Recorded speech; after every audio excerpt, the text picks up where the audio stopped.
So here we are at part number 2 of this sketch, still doing the trees in the background there.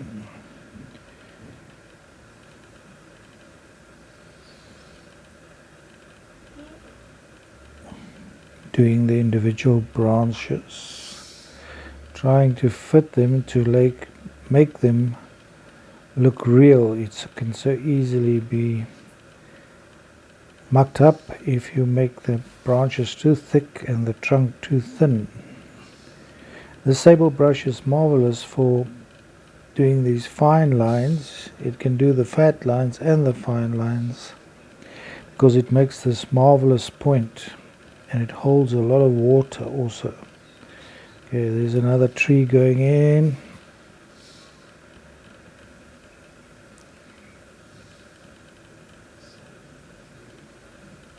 Doing the trunk there. And this one is a little bit further back, so it's a bit less intense in value, so it sets it back further back into the picture. And these other two on the left hand side is much nearer. So at the bottom half you also got to be careful that you indicate that the tree is further back by putting it higher up, as you see there at the bottom compared to the other two trees. It's higher up in the picture plane and less intense value, in other words less paint, more water to paint that tree.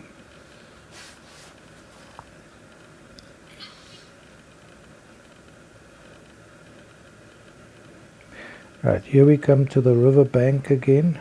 Got to darken it in value because it's closer to the eye, and remember it recedes into the distance, so it looks like it's going thinner up the picture plane.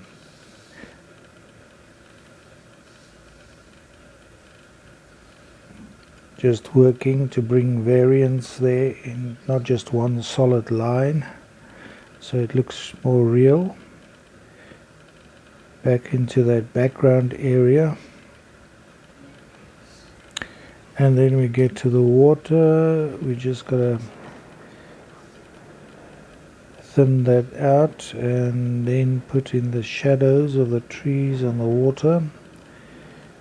And you gotta keep them in line so that they don't look offline. And remember the tree on the left hand side also, it will also show a bit in the water there, and it goes at more of an angle. But now the trees look like solid lines, so you gotta break up those solid lines, which I just brush through them with wet water. Oh, water is always wet, but I mean just to thin them, to break up the solid line. It looks much more real and it looks like it's in the water.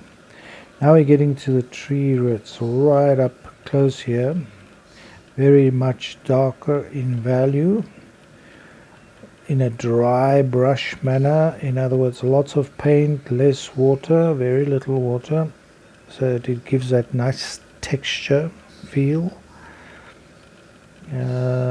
Going down, okay, filling in.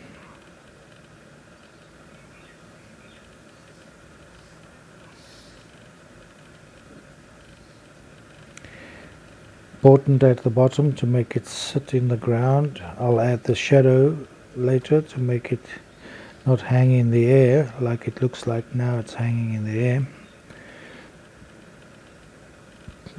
Putting in the fence posts in the background there. It's a bit small on the video, but there's a fence there.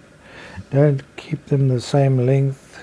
Change the angles of the fence posts so that you bring that variedness again. Put in the little shadow areas. And then up here we're back on this foreground tree, putting in the branches. Now the branches are much thicker because it's closer and more intense in value, because it's right up here close by, to make it feel right here as if it's standing right here. Back into the background, there's a sort of a bush there in a darker value, a bushy area there.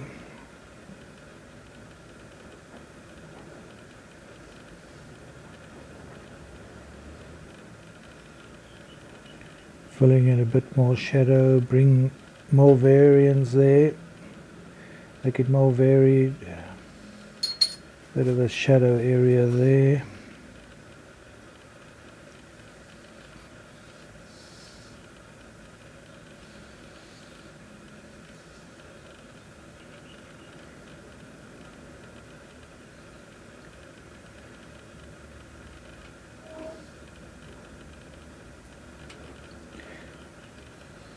So that is the sketch. I'm putting in the shadow line of this foreground tree.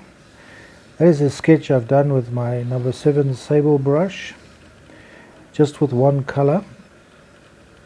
Thank you for watching.